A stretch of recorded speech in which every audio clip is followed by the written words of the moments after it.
Bonjour à tous et bienvenue dans la suite de cette formation ChatGPT, le modèle de langage intelligent qui va vous permettre de monter en compétences dans plusieurs domaines tels que l'informatique, la programmation, la culture générale, les mathématiques et bien plus encore.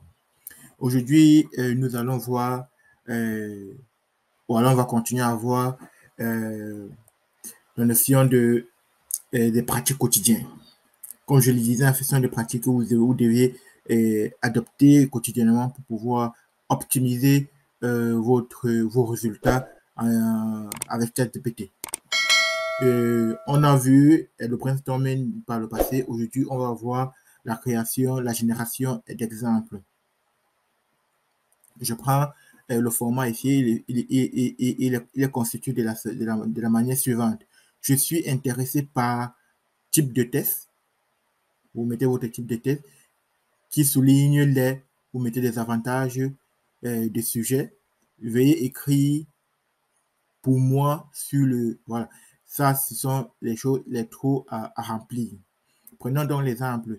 J'ai besoin d'une campagne d'email marketing, on peut dire d'email marketing, bien évidemment, qui, qui mette en valeur les caractéristiques de mon nouveau produit. Pouvez-vous en rédiger une pour moi sur la facilité d'utilisation et le prix abordable du produit. Ça, voilà un exemple. On comprend que les trous à remplir ici, là, si on prend ligne par ligne, mot à mot, à peu près, on va dire, j'ai besoin d'une campagne d'email marketing. Ça, c'est le type de test que vous avez besoin, bien évidemment, qui met en valeur les caractéristiques. Ça, ce sont les avantages voilà, du produit, en fait.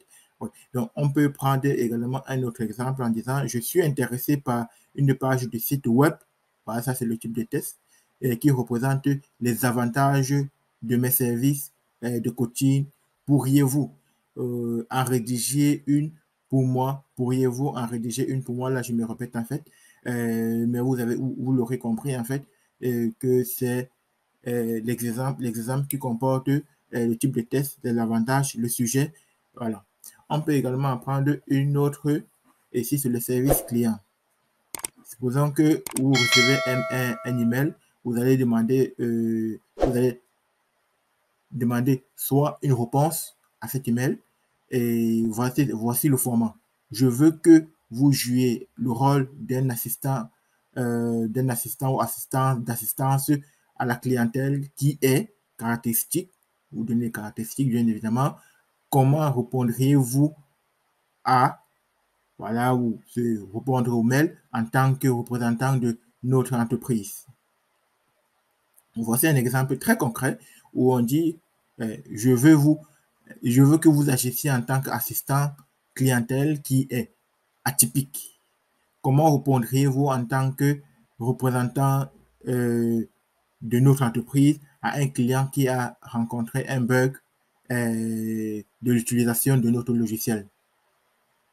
Voilà un exemple bien concret que vous pouvez très bien utiliser. Voilà un deuxième exemple. Je veux que vous agissiez en tant qu'assistant service clientèle qui incarne la confiance et l'empathie, quelque chose qui est très bien lorsque le client rencontre des soucis. Comment assisteriez-vous un client qui a un problème de facturation en tant que représentant de notre service société de services financiers? Voilà en fait des formules accompagnées des exemples qui peuvent très bien vous aider dans votre vie quotidienne et puis faire augmenter, faire bondir votre chiffre d'affaires. Donc, c'est également ce que je veux voir avec vous, vous donner des choses assez pratiques, assez concrètes pour que vous puissiez en bénéficier et mettre ça en pratique dans votre business. Et je vais m'arrêter là pour aujourd'hui. Pour ce coup, en tout cas, et je vous donne rendez-vous pour très bientôt. Et n'hésitez pas à liker, à partager et surtout à commenter. À plus.